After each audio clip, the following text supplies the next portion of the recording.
So today,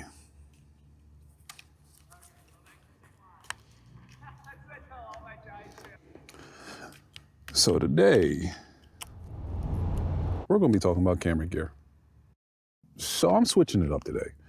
Since I started taking this channel seriously, I've kind of been using it to tell my story. There's actually a reason behind that, which I don't know if I'm going to say in this video or in another one, but I'm using it to tell my story, whether it's me, talking about living in the car, which I started 2 years ago, or speaking about jobs, bad management, me quitting my side job, as well as, my friends going through, the typical BS with bad management, bad corporate, sleazy coworkers, that type of stuff. Or, correlating like the overall picture of living in the car and how jobs control people with this terrible economic system we have with like these exorbitant rent prices and everything. But the one thing that I haven't really talked about up until now really is the fact that, well, I am a photographer and videographer. Yeah. If you see me do a random jump cut to me sitting in a car, do understand it is 33 degrees outside, and as you can tell, I only have one glove on because the other one's somewhere in there. Car's a mess. I'm not showing y'all that, and I don't know what happened to it. This happens like every day. But yes, I am a photographer and videographer. And the thing about that is, I started doing this as a teenager. It was a hobby of mine, mainly video editing. And I did that by having, means of getting access to software, even though I couldn't afford it. And with that, when I went back to high school, because I was originally a high school dropout, I met my mentor who had a TV production and digital production class. And I went in, like the typical arrogant kid, or I was 18 at the time, but arrogant, I know what I'm doing, blah, blah, blah, blah. I don't need this class. I'm in here to get out. And there was like 25 of us at this alternative school. By the end of that semester, there was like only 5 of us left because everybody else had pretty much like dropped out. The school only has a 33% like graduation rate. Long story short, I essentially harassed him. Like, he did video recording for the schools, high school football games, private events. Hell, I even with him did a graduation at an actual stadium. So I learned some things with him, but I harassed him. I bothered him. I pretty much made him take me everywhere that he went. He took me under his wing. And when it comes to photography, I honestly never planned to get into it. I thought it was stupid. It's just people snapping photos. What type of dumb shit is that? Artistry, whatever. And yet at the same school, I had a digital manipulation class, which I already knew what I was doing from messing around with Photoshop, GIMP, and a bunch of other things. And the teacher I had at the time, she saw that I knew what I was doing, and I kind of told her. So she gave me the option to do independent study. And I did that, and she happened to be into the arts and photography and everything. So the independent study was basically her giving me like different photographers and whatnot, me writing about them. And between that and the fact that she gave me my first camera, which was a Canon Rebel XT, the 2004 version, well, just went off to the races after that. This is also the part where I do the shameless self-plug of my Instagram, Universal Nobility, and kind of admit I haven't done a photo shoot in like 2 years now. Mainly because, one, I've been busy with life and also been focusing on the more video element of things, because that was my first, my first journey into this. And also because my baby's dead. Died in July of what? We're in 2025 now? Yeah, 2024. Don't know what happened. Just stopped working. And this is kind of falling apart. Yeah, got to get them both fixed. So if you want to help me get those things fixed, like, comment, subscribe. Yeah, I'm doing that. And really comment more than anything, so I can keep this going. Subscriptions and likes are cool, but I like feedback. I need critiques. I need to see what I do wrong, what I do right, and keep this baby going. So I'm saying all this for a reason, because this is my passion. And in a recent video where I was just yapping about buying new stuff, it wasn't really any thought put behind it besides yapping. I wanted to upload something. I talked about how I bought new gear.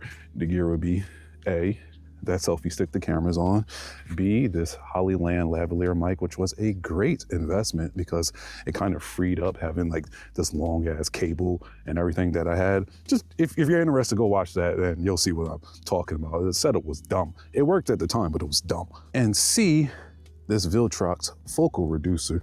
And if you don't know what that is, I'm going to explain it. I'm going to learn y'all something today. I'm going to show a side of myself I haven't really shown yet, as well as I'll show y'all a little something at the end. So as you see, this is my personal setup, minus the gimbal, because I just don't feel like taking it out right now. And I actually worked my way up to this. As I said, remember I had the Canon Rebel XT, and the lens on that now, which is the 70 to 200 millimeter L lens, which also has to get fixed. It actually was at first just a cheap Rokinon 70 to 200. Something I bought for 200 bucks. This has obviously cost me way more money than that. But I worked my way up to get this stuff. And I'm saying that to say all this. So this is the Panasonic G85 and this is the Canon 5D. And I had a setup, right? I had a setup where this was the primary camera and this was the secondary camera. But somehow, some way, and I actually made a video about it. I'll throw it up on here. Not soon after I bought this, I glitched the software. So I didn't do video. Somehow using Canon's proprietary software, I was trying to do mess around with doing remote video recording through like the laptop, through Canon's software, and it glitched the video option, so it just didn't work anymore. So you always want to have two cameras, this being the backup camera. For doing, I mainly wanted to do this for video, but this was going to be the hybrid and this was the backup. This became the primary video camera. I could still do photos on that one, or can't now. And that's kind of how it happened. But that brought a problem.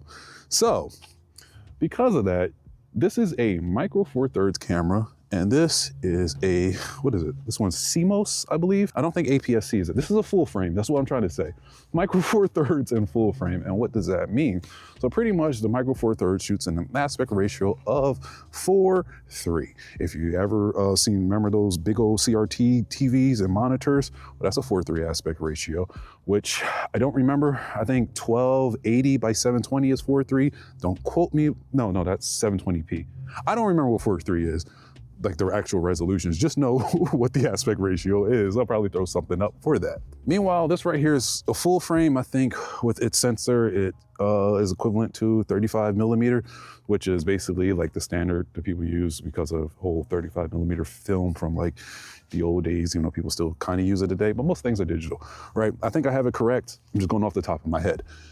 Either ways, I bring all this up to say this. So it brought a problem because this lens, and even this lens right here, does not actually mount to this camera, which meant I had to do something fun. One,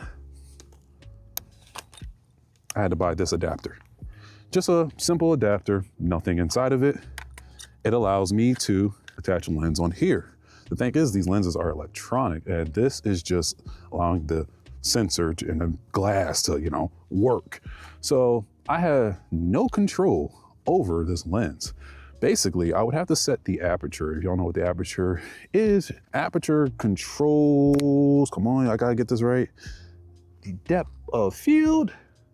I don't remember the basic definition anymore. I've been doing this for so long, I should know this.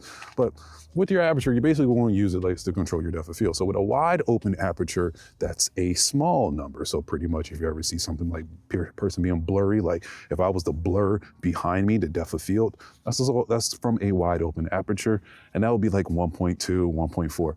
And a small aperture, which you will use something like an Ansel Adams photo, like I said previously, you will get pretty much what you're seeing right now, like just everything just being, their depth of field being full. I would have to control the depth of field by attaching my lens into here and then put the aperture on and then put it back over here. One of the dumbest things in the world, but I made it work. And that was just for my private stuff. For any things where I like did events or whatnot, I would just hit my mentor up and use like his camcorders, because camcorders have longer record rate, and these were like, just video shoots and events and things, right? We had a nice setup, have your like CD or digital encoder at the bottom, like all that type of stuff. But for my private setup, my own personal stuff, it's a little different. And that made recording events so hard.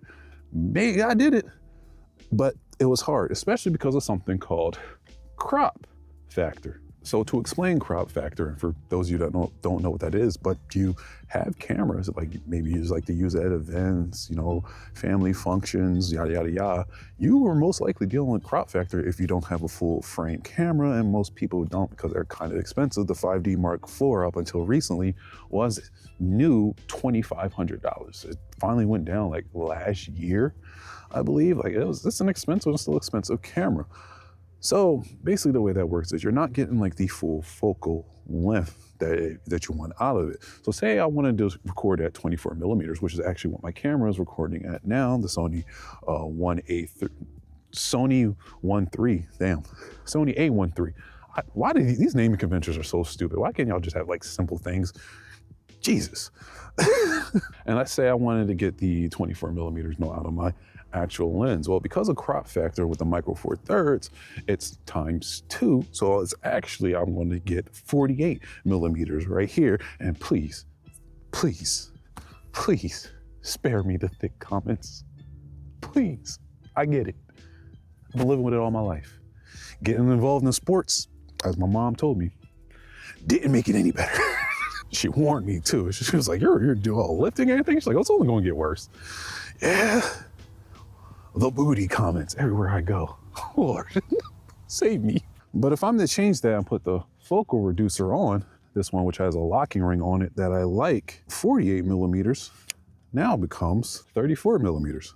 It's a lot easier to deal with. So with all that being said, I say all that to say that I bought the speed booster, which is the focal reducer, that's another name for it. And it was like, it's kind of been effective, as in like, I snapped it in, panned around the parking lot when I first got it, picked it up at a Whole Foods, and it was cool. But with anything, like anybody, when you get new stuff, you usually want to test it, see how it works like in a real life situation, put it out in the elements. And while this is technically the elements, it's cold out here, top layer of the lake is frozen and all that stuff, this isn't really what I like to call, a field test. It isn't something where you just go out of the oven and into the fire, So like any sane person, I needed to go somewhere where I could really test it. Somewhere that's rowdy, rough, has all the elements, and it's just a place of brotherly love. Of course I'm talking about Philadelphia. But that, of course, is a video for another day. Yeah, this is basically me just doing all this to say, hey, I'm going to be doing more things, branching out as I've always planned. And because this is pretty much me experimenting and, testing and challenging myself. I like being a photographer and I like being a camera operator, but being in front of the camera like this has been very interesting and everything. It's been a challenge to say, like, I'm finally comfortable now doing this. It's taken a while to be comfortable doing this because I'm a very private person. Heck, one of the ways I kind of trained on being in front of the camera and like comfortable was I would just like post stories on like Snapchat and my private Instagram story, like me talking about things and ranting about things and whatnot. And that kind of got me more comfortable because, it was the friends and everything. I kind of still do it now, but it's on my close friends. Nobody can really see that stuff. But being in front of it like this is a challenge. And more importantly, making things, trying to produce things, trying to, take your skill set and elevate it to make interesting, we'll just use the word content. I don't like the word content. Stories, there we go, narratives. That's a challenge. And that's something that I've been like slowly working my way up to. Started on the photography side and now I'm doing it on the video side. So I'm gonna be trying to do more of that, tell stories and all this. Hell, that's kind of why I started with myself. The best way to tell a story is start with your own. In fact, I got that advice from a drunk man. I'm not even joking. So with that being said, I don't know when the next video is coming up, the one that I just talked about doing, because I'm also going to be doing an Instagram version of it, and that's going to be more like audio, visual. But I don't know when any of that's coming out. Super Bowl's tomorrow. I don't think I'll be in Philly to like catch the aftermath if my town wins and everybody goes crazy, but who knows? Either ways, that's a little, me just talking about stuff that I like, showing, you know, a bit of me that I never really do. And I'll see y'all in the next video. As always, deuces.